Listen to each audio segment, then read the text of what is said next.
தமிழ் உறவுகளே வணக்கம். பிரிட்டன் செய்திகள். இங்கிலாந்தின் வடக்கின் மன்னர் பிரிட்டன் பிரதமராகியுள்ளார். பிரித்தானியாவின் புதிய பிரதமராக ஆண்டி பர்னம் இன்று பதவி ஏற்றுள்ளார். அதாவது ஜூலை மாதம் 20 பதவியேற்ற நிகழ்ச்சியை நாங்கள் பார்த்து கொண்டிருக்கின்றோம். அவர் பதவியேற்று முன்பு பதவியில் இருந்த பிரதமராக இருந்த கியர் ஸ்டார்மர் அதே இடத்தில் பதவி விலகும் உரையை ஆற்றியிருந்தார். ஆகவே அது ஒரு மக்களை ஓரளவு கவர நிகழ்ச்சியாக பார்க்கக்கூடிய. ஏனென்றால் அவரை ஆதரித்தவர்கள் கவலையோடு இருந்தார்கள். அவர் பிரதமராக இருக்கும் பொழுது அவருக்கு பணியாற்றிய அமைச்சர்கள் சரி, மற்றது சிவில் சர்வன்ட் எல்லோரும் கொஞ்சம் கவலையாக இருந்தது நாங்கள் பார்க்கக்கூடியதாக இருந்தது. ஏனென்றால் ஒருவருக்கு பணியாற்றியவர்கள் திடீரென்று அவர் பதவியை விட்டு போகும் பொழுது எப்படி ஒரு பாடசாலையோ அல்லது அலுவலகத்தில் இருக்குமோ அதே போன்ற ஒரு காட்சி என்று நாங்கள் இங்கேயும் கூட காணக்கூடிய இருந்தது. மறுபுறம் ஒரு புதிய பிரதமர் என்று ஒருவர் பதவிக்கு வரும் பொழுது அவருக்கான ஆதரவும் தெரிவிக்கப்படும். ஏனென்றால் இந்த முறை 300க்கும் அதிகமான பாராளுமன்ற உறுப்பினர்களுடைய கோரிக்கையை கேட்டு அவர் முன்னாள் பிரதமர் தன்னுடைய பதவியை ராஜினாமா செய்து இவர் புதிதாக வந்த பொழுது அவருக்கான ஆதரவு அங்கே இருக்கின்றது என்பதை நாங்கள் நேரடியாக பார்த்திருந்தோம். ஆண்டி பர்னமும் அவருடைய மனைவியாரும் இங்கே 10 டவுனிங் ஸ்ட்ரீட்டுக்கு வந்த பொழுது அவர்களுக்கு அங்கே அளிக்கப்பட்ட வரவேற்புகள் பார்க்க மகிழ்ச்சியாக இருந்தன.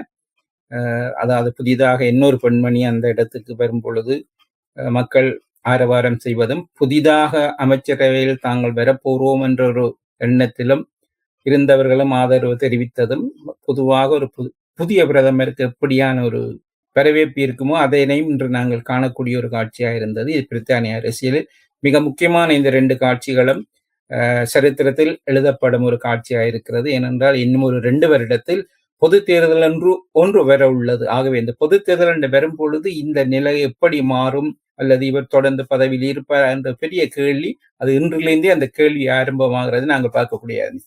லண்டன் வாழ் விநாயக பக்தர்களே, ஆகஸ்ட் 30 நடைபெறும் பாரிஸ் லா ஷப்பல் ஸ்ரீ மாணிக்க பிள்ளையார் தேர் திருவிழாவை தரிசிக்க கௌரி ட்ரஸ்ட் சிறந்த வாய்ப்பை வழங்குகின்றனர். ஆகஸ்ட் 29 லண்டனில் இருந்து புறப்பட்டு 30 திரும்புதல். போக்குவரத்து, தங்குமிடம், உணவு யாவும் உள்ளடங்கலாக £185 மாத்திரமே.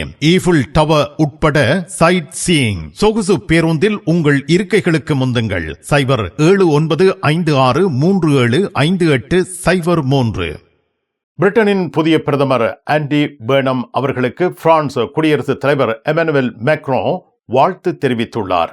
இங்கே இந்த வாழ்த்து தெரிவித்தவர்கள் என்ற பட்டியலில் பார்க்கும் பொழுது நாங்கள் மிக கவனமாயிருக்கணும். டொனால்ட் ட்ரம்ப் அவர்களுடன் இவர் முதலாக உரையாடி இருந்தாலும் இங்கே நாங்கள் கவனத்தில் எடுக்கக்கூடிய வாழ்த்து மேக்ரோன் அவர்களிடம் இந்த வாழ்த்து. காரணம், பல தடவைகளில் பிரித்தானியா ஐரோப்பிய ஒன்றியத்திலிருந்து தனியாக இருக்கணும் என்ற ஒரு கருத்தை ட்ரம்ப் அவர்கள் மறைமுகமாகவும் சில இடங்கள் நேரடியாக கூறிக்கொண்டு வந்த நிலையில் அவரோடு இன்று நடந்த சம்பாஷணையில் என்ன நடந்தது என்று யாருக்கும் தெரியாது. அது ஒரு சம்பிரதாய உள்ள ஒரு வாழ்த்து பேச்சாக இருக்கலாம். ஆனால் மேக்ரோன் அவர்கள் அளித்த அந்த வரவேற்பானது ஒரு செய்தியை அங்கே கூறிக்கொண்டிருக்கிறது. அதாவது ஏற்கனவே ஐரோப்பிய ஒன்றியத்திலிருந்து பிரிந்த பிரித்தானியா இப்பொழுது ஓரளவுக்கு மனம் மாறி ஐரோப்பாவோடு இணைந்து பணியாற்ற வரும் இந்த சந்தர்ப்பத்தில் அப்படியான ஒரு சந்தர்ப்பத்தை நீங்கள் நழுவப்படாமல் அதில் தொடர்ந்து பயணம் செய்யுங்கள் என்று அவர் கூறும் பொழுது அது ஒரு முக்கிய செய்தியாக கருதப்படுகிறது. ஏனென்றால் இந்த உந்து சக்தி புதிய பிரதமருக்கு வருமாயிருந்தால் அடுத்து வரும் 2 வருடங்களில் அதனை மனதில் வைத்துக் கொண்டு வேகமாக இயங்கும் பொழுது இன்னும் 2 வருடங்கள் நடக்க போகும் பொது தேர்தலில் இவருடைய வெற்றியை தெரிவு செய்வது நிர்ணயிப்பது இதுவா என்று ஒரு கேள்வியும் இருக்கிறதா. இவர் பிரெக்சிட்டை ஆதரிக்க போகிறார் என்று இவருக்கு எதிர்ப்பும் வளரலாம், அல்லது பிரெக்சிட்டை விரும்பியும் தங்களால் அதை அடைய முடியாது என்ற கவலையில் இருந்தவர்கள் பலருக்கு சந்தோஷமாக இருந்து அதே நேரம் மீண்டும் இவரை பிரதமர் தெரிவு செய்யக்கூடிய ஒரு வாய்ப்பும் இங்கே நாங்கள் இருப்பதாக எங்களோட கண்ணுக்கு படுகின்றது.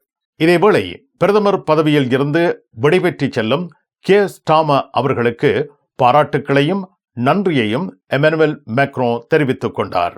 பிரிட்டனில் உங்களுக்கு பிடித்தமான இல்லங்களை சொந்தமாக்கிக் கொள்ள எப்பொழுதும் நாடுங்கள் Sri estate agent accountancy and tax. எங்களை மிக விரைவாக சந்திக்கும் போது நாங்கள் மிக விரைவாக உங்களுக்கு அந்த வீட்டு பிரச்சனையை தீர்த்து உங்களுக்கு ஒரு சொந்த வீட்டுக்காரராக நாங்கள் மாற்றி அமைச்சு தருவோம். 333 ரெய்னர்ஸ் லேன், பினா. பிரிட்டனின் பல பகுதிகளில் கடுமையான வெப்ப அலை நீடித்து வருகின்றது. லண்டன், தென்கிழக்கு இங்கிலாந்து மற்றும் மிட்லண்ட் பகுதிகளில் வெப்பநிலை 30 பாகை செல்சியஸை தாண்டும் என எதிர்பார்க்கப்படுகிறது. பொதுமக்கள் தேவையற்ற வெளிப்புற செயல்பாடுகளை தவிர்க்க வேண்டும் என அறிவுறுத்தப்படுகின்றது. அத்துடன் அதிகளவு தண்ணீர் அருந்த வேண்டும் என்று பிரிட்டன் சுகாதாரத்துறை அதிகாரிகள் தெரிவிக்கின்றார்கள். பிரிட்டனில் அவசர சிகிச்சை பிரிவுகளில் நோயாளிகள் அதிகரித்துள்ளதால் பல மருத்துவமனைகள் மேலதிக பணியாளர்களை நியமித்து சேவைகளை விரிவுபடுத்தியுள்ளன. குறிப்பாக வெப்பத்தால் ஏற்படும் உடல் நல கோளாறுகளுக்கான சிகிச்சை தேவை அதிகரித்துள்ளதாக தெரிவிக்கப்பட்டுள்ளது. வைத்தியமனைகளில் தற்பொழுது அதிக அளவில் நோயாளர்கள் காணப்படுகின்றனர்.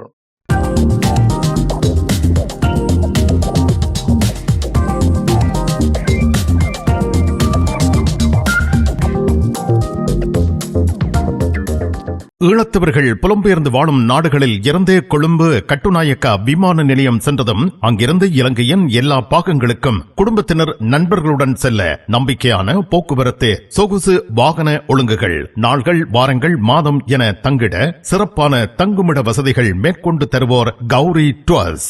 லண்டனில் உங்கள் விவரங்களை பதிவு செய்துவிட்டு பயணம் மேற்கொள்ளுங்கள்.